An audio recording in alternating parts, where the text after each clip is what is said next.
Good morning students.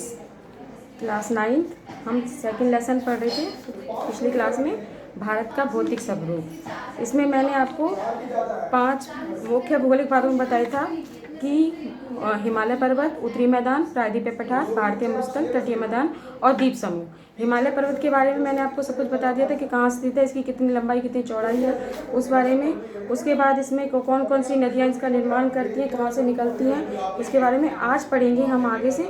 उत्तरी मैदान, उत्तरी मैदान इसका सेकंड पॉइंट है। उत्तरी मैदान, उत्तरी मैदान जो है सिंधु, गंगा, ब्रह्मपुत्र इन नदियों की सहायक नदियों से मिलकर बना है और ये इतना उपजाऊ होता है, बहुत ज़्यादा उपजाऊ। जो हम जो हैं ज़्यादातर जो सभी जो नीचे हरियाणा, पंजाब, दिल्ली जो ये पार्ट्स हैं सारे, ये उत्तरी मैदान में आते हैं। ये ज़्यादा जो है उपजाऊ मैदान होता है, जो क्योंकि ये जो नदियों के द्वारा जो जलोढ़ मिट्टी बहाकर लाई जाती है उससे इसका बना होता है। यह मैदान 2400 किलोमीटर तक लंबा होता है और 200 से 320 किलोमीटर तक ये चौड़ा होता है। यहाँ पर जो पर्याप्त मात्रा में हमें उपजाऊ मिट्टी, पानी भरपूर मात्रा में, और जो यहाँ की जलवायु है उत्तरी मैदानों की बहुत अच्छी होती है, जो कि कृषि के लिए बहुत ज़्यादा आवश्यक होती है। इसलिए यहाँ पर जो है जनसंख्या का ज़्यादा निर्माण होता है। दूसरा एक पार्ट्स आता है कि दो आब का अर्थ क्या होता है। दो आब का अर्थ होता है कि दो नदियों के बीच का जो भाग होता है उसको कहते हैं दो आब। तो दो आब शब्दों से मिलकर बना है। इस प्रकार दो का अर्थ होता है दो का जो दो शब्दों से मिलकर बना है, तो दो माने दो और बाब माने पानी। तो इसलिए जो पंजाब है, अब पंजाब का क्या है, पंच माने 5 और आब माने पानी, यानी कि पंजाब जो है 5 नदियों से मिलकर बना है। 5 नदियों से मिलकर बना है पंजाब, इसलिए उसका नाम है। उसमें 5 नदियाँ हैं, जैसे आपकी झेलम, चिनाब, रावी, ब्यास और सतलुज नदी। तो इसलिए उसमें दो उससे मिलकर बनने के कारण, क्योंकि उसमें 5 नदियाँ निकलती है पंजाब में से, इसलिए उसका नाम पंजाब है। दूसरा जो ब्रह्मपुत्र का मैदान है, जो उसमें असम स्थित है। तो ये सारे जो मैदान होते हैं ज़्यादा उपजाऊ हैं, इसलिए उत्तरी मैदानों में ज़्यादा जो है जनसंख्या निवास करती है। दूसरा आता है कि भावर क्या होता है। भावर होता है कि मिट्टी के जो कण होते हैं उनसे मिलकर होती है और जो दलदली क्षेत्र का निर्माण करती है। दूसरा यह घने शरणार्थियों के की कृषि वगैरह का कार्य होता है और यहाँ राष्ट्रीय पार्क है, इस वजह से ये सारा है। तो इसमें जलोढ़ मिट्टी के कारण बने होने के कारण इसका बना होता है, इसलिए उत्तरी मैदान ज़्यादा उपज होता है। दूसरा होता है प्रायद्वीपीय, तीसरा पॉइंट होता है प्रायद्वीपीय पठार। अब प्रायद्वीपीय पठार क्या कहते हैं, जो एक समतल भूमि होती है, समतल भूमि के ऊपर जो कुछ उसका उठा हुआ एक पार्ट्स होता है उसको कहते हैं प्रायद्वीपीय पठार, जो कि एक मेज के आकार का सा होता है, तो इसको कहते हैं प्रायद्वीपीय पठार। तो इस प्रकार जो ये पठारीय पठार होते हैं इस तरह से ऊंचे होते हैं। तो इसमें जो मध्य उच्च भूमि तथा दक्कन का पठार होता है, नर्मदा नदी के जो प्रांत के भाग होता है उसमें मालवा के जो पठार का अधिकतर भाग बोलता है उसे उच्च भूमि कहते हैं। और इस प्रकार इस क्षेत्र में जो नदियाँ जो बहती हैं वो होती है जैसे चंबल, सिंध, बेतला, केन, दक्षिण उत्तर होती है। इस पठार विस्तार की मात्रा में बुंदेलखंड और ये सारे आते हैं। जैसे हमारे इसमें सबसे बड़ा पठार है छोटा नागपुर का पठार है, उसके बाद दक्षिण में दक्कन का पठार है, ये जो सारे हैं नागपुर का पठार है, ये सारे पठार जो होते हैं सारे पठारों से मिलकर बना है। तो ये जो आपका आता है ये सारे प्रायद्वीपीय पठार होते हैं, जो कि इस तरह से भूमि के थोड़े से उठते हुए भाग से बना होता है। उसके बाद आता है आपका प्रायद्वीपीय पठार की विशेषता क्या पाई जाती है कि भाई प्रायद्वीपीय पठार की विशेषता होती है कि जो जैसे दक्कन ट्रैप है, जब वो काली मिट्टी से बनकर होती है, उसकी उत्पत्ति किससे होती है, ज्वालामुखी से होती है। कि जब ज्वालामुखी निकलती है तो ज्वालामुखी जब नष्ट हो जाती है तो उसके बाद वो एक राख की तरह छोड़ जाती है, तो उसकी जो मिट्टी होती है वो कैसी हो जाती है, काली होती है। तो ये आपका जो पार्ट्स था वो था पठारीय मैदान। अब पढ़ेंगे कि भारतीय मरुस्थल क्या है। भारतीय मरुस्थल जो अरावली की जो पहाड़ी के पश्चिमी किनारे पर एक मरुस्थल बना हुआ है जिसको कहते हैं थार मरुस्थल। ये बालू के जो टिप्पे होते हैं, यानी कि मिट्टी जो होती है इकट्ठी हो जाती है उससे मिलकर बना, और इसमें 150 सेंटीमीटर से कम वर्षा वाले जो क्षेत्र होते हैं उनमें होती है, क्योंकि यहाँ पर वर्षा होती है तो यहाँ पर एक झाड़ियों वाले वृक्ष पाए जाते हैं।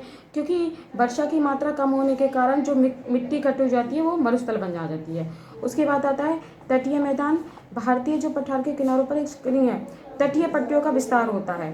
उसमें जो होता है कि पश्चिमी तट में जो तटीय मैदान जो होते हैं, जैसे कि पश्चिमी उसमें होता है कि पश्चिमी तट में कि घाट अरब सागर के बीच एक संकीर्ण मैदान होता है। इसमें तट के ऊपरी भाग को क्या कहते हैं, जो तटीय भाग होते हैं जैसे कोंकण, और उसके मध्य भाग को क्या कहते हैं, कन्नड़ का मैदान, और जो दक्षिण में जब जाते हैं तो उसको कोरोमंडल तट के नाम से जाना जाता है, जो कि बड़ी बड़ी नदियों, महानदी, गोदावरी आदि नदियों से मिलकर बनी होती है।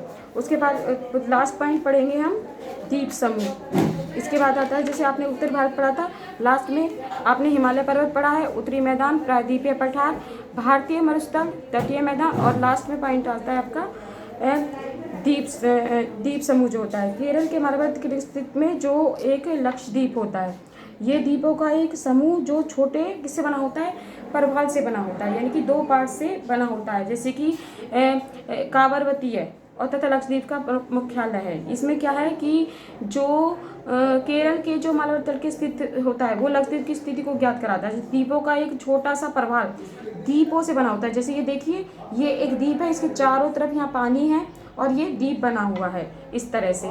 तो ये 32 मिनट के एक क्षेत्र से प्रवृत्त होता है। और कावरवती द्वीप जो होता है लक्षद्वीप का एक प्राचीनिक मुख्यालय होता है। यहाँ पर बहुत सारे जंतु, पादप और ये पिटले होते हैं जो मनुष्य के निवास के लिए ये स्थान ठीक नहीं है। कौन सा है वो, पिटली द्वीप। मैंने ये कहा है कि भाई सारे द्वीप नहीं, जैसे लक्षद्वीप द्वीप, कावरवती द्वीप, ये वहाँ पर रहने के लिए स्थान है, परंतु जो पिटली द्वीप है वहाँ पर मनुष्य का निवास स्थान नहीं है, वहाँ मनुष्य नहीं रहते, वहाँ पर एक पक्षी अभयारण्य है। इस प्रकार जो बंगाल की खाड़ी के दक्षिण की तरफ जाते हैं तो वहाँ पर अंडमान निकोबार द्वीप समूह है।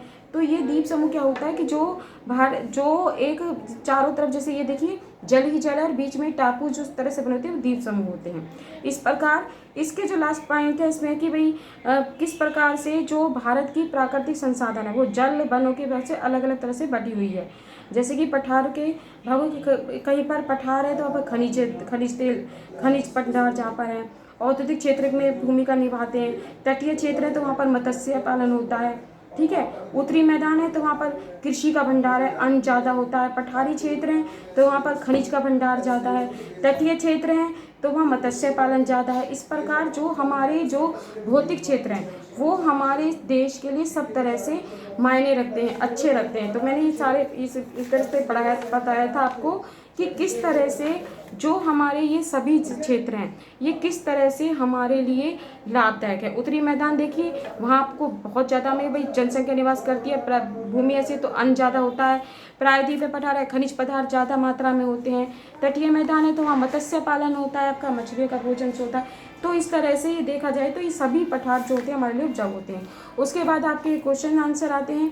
भूपर्गीय प्लेटें, जो भूमि के ऊपर से जो ऊपरी सबनेन प्लेटें निकलती है उसको भूपर्गीय प्लेटें कहते हैं। आज के कौन से महाद्वीप गोंडवाना लैंड के भाग हैं?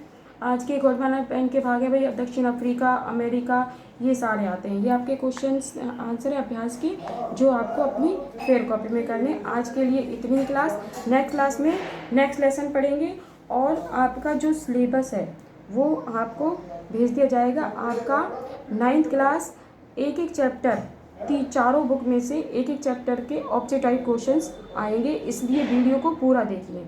आपके यूटी स्टार्ट होने वाले हैं और 9th क्लास में इतिहास का फर्स्ट लेसन, भूगोल का फर्स्ट लेसन, अर्थशास्त्र का फर्स्ट लेसन और राजनीतिक शास्त्र का फर्स्ट लेसन, एक एक लेसन चारों बुक में से आएंगे जो आपके यूनिट टेस्ट होंगे। आज तक के लिए इतना ही।